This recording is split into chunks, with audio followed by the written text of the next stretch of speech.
Hello everyone, CCG Collector here. Last year I did a review on Episode 7, The Force Awakens. Well, it's a new year. We've got a new Star Wars movie, Star Wars Rogue One, so I figured I'd share my thoughts with that as well.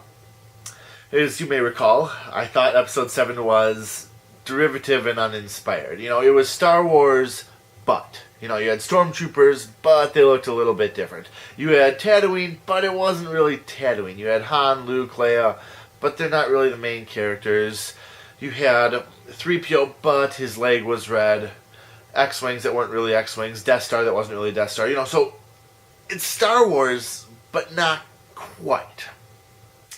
Now, let me be clear. I do draw a distinction between having sources of inspiration and making it your own, which is what happened with Episode 4, A New Hope. Of course, George Lucas had many sources, old samurai movies and things like that he drew upon, but he made something completely original as a result. Episode 7 just took a story that we had and a theme that we had and locations that we had and all that and just redid it all. And that's outright copying. That's copy and making minor tweaks is not making something original. So I did not care for that aspect of it.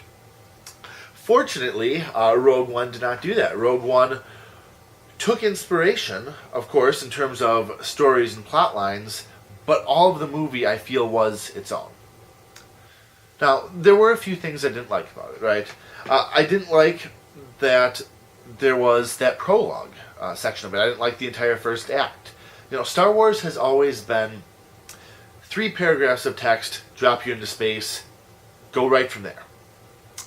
This time around, there was none of that. There was, like I said, a prologue. There was here's the main character as a child, and we're setting something up, and she knows this guy. And I felt like it was backstory that didn't really need to be told, that we could find out as the story occurred and as the movie occurred. I didn't like whenever we'd go to a new planet, they had planet labels, planet descriptions, like this is this place, and it is an Imperial this or that. And funnily enough, of course, when we actually get to Vader's stronghold, they didn't do that for the planet, so who knows where that was. But that just didn't feel Star Wars to me. Star Wars has always been really good about trusting the audience to understand what things are, taking things in stride. Okay, you're on Tatooine, maybe we don't even need to know it's called Tatooine. Or if we do, it comes out in the process. But when we panned to Luke the first time, there wasn't Tatooine, desert planet, center. If there's a center to the universe, you're on the planet that's farthest from. So I didn't care for that. I didn't like. I don't think this is too much of a spoiler. The story is Rogue One. They're going after the Death Star plans, right?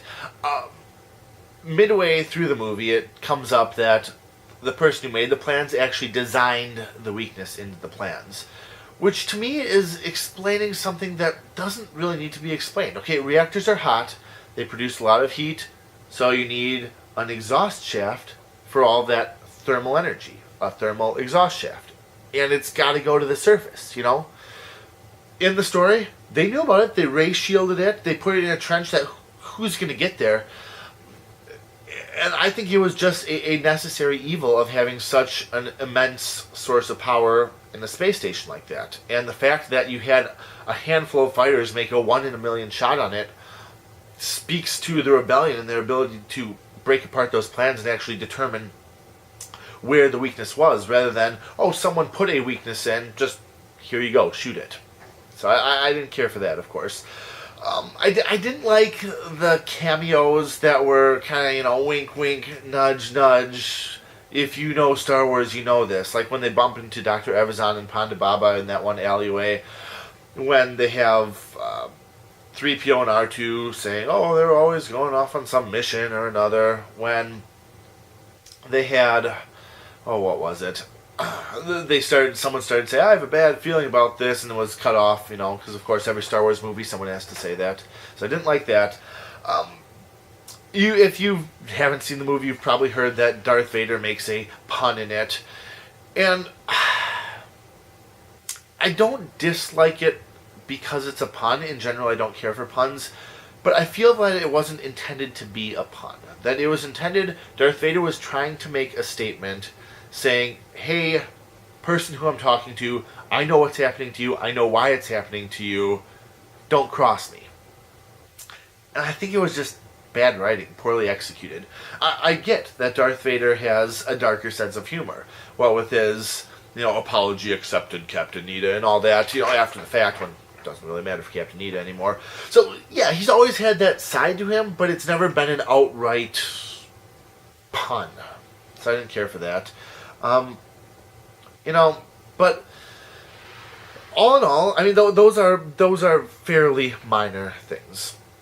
There were some things that I was ambivalent about. Of course, because this takes place very shortly before A New Hope, there are some characters that were in A New Hope, for example, Governor Tarkin, that you can't really have in this movie.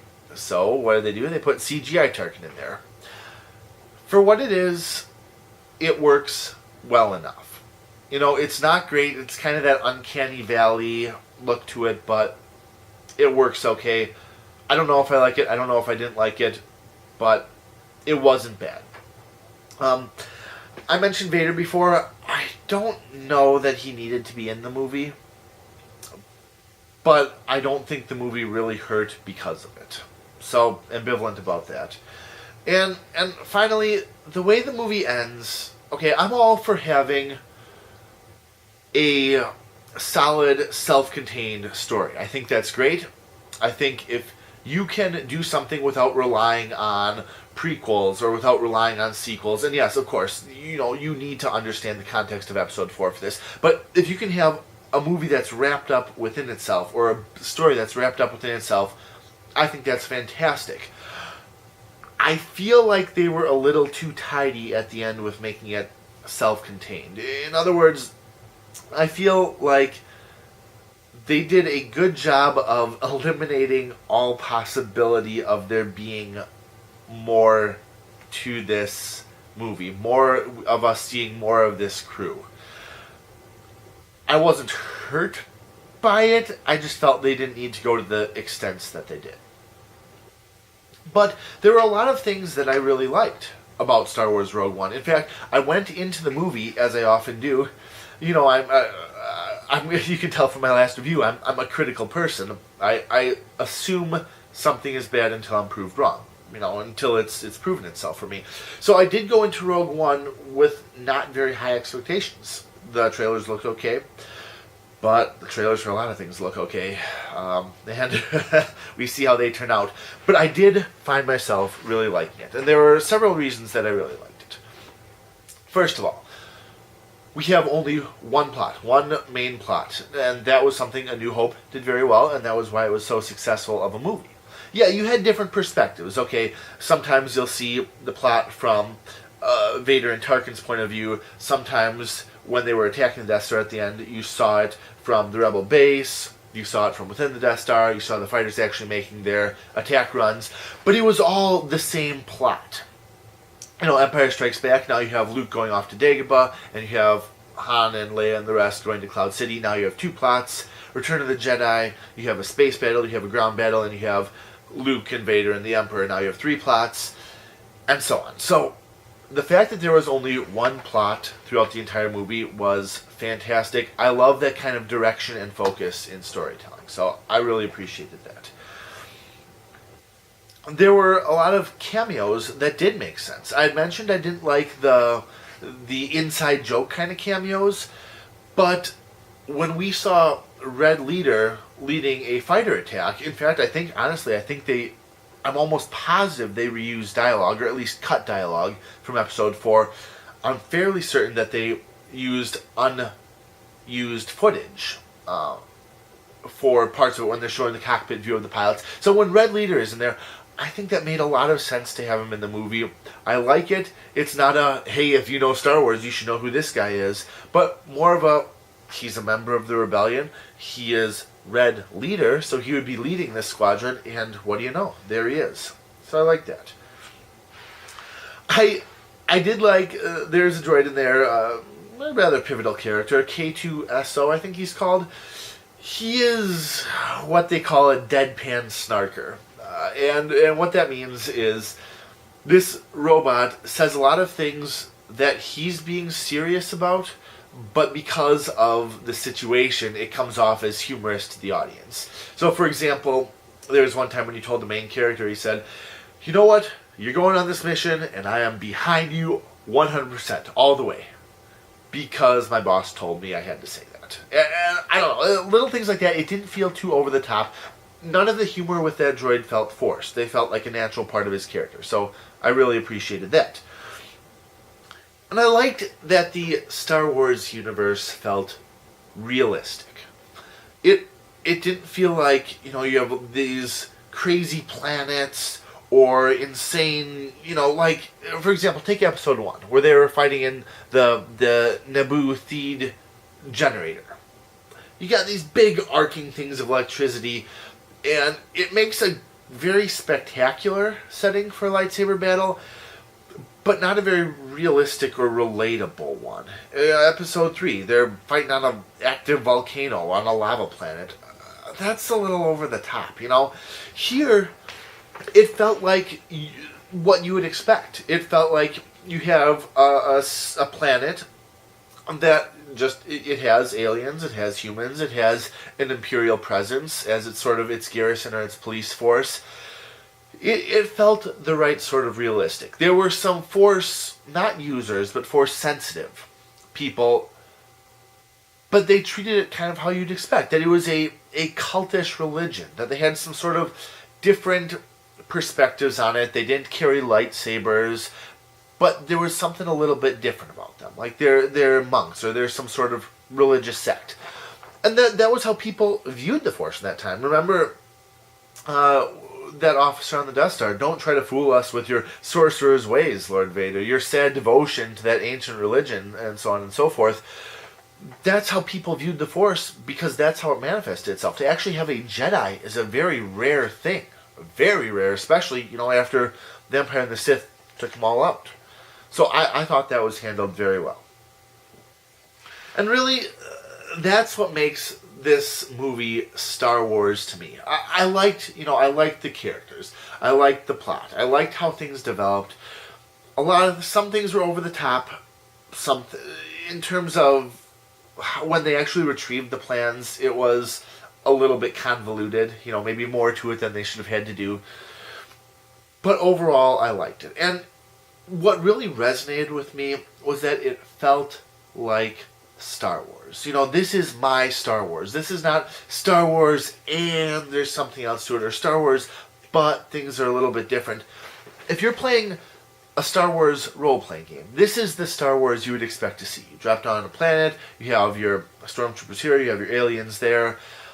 You have just everyday people doing everyday things. It's not big heroes saving the universe. It's the little people doing what little people do to make the big people succeed. And I really liked that a lot. It's not a perfect movie, of course. Anyone can tell you that. We saw the trailers, and a lot of the stuff that was in the trailers was not in the movie.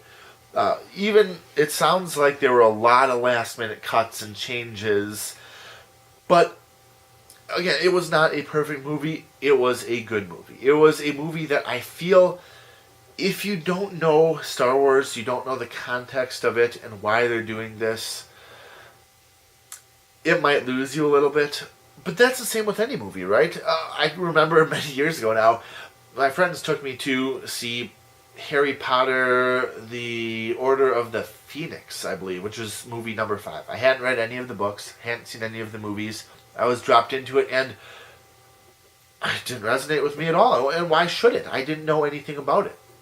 So, from that perspective, if you don't know anything about Star Wars, this might not be the movie for you.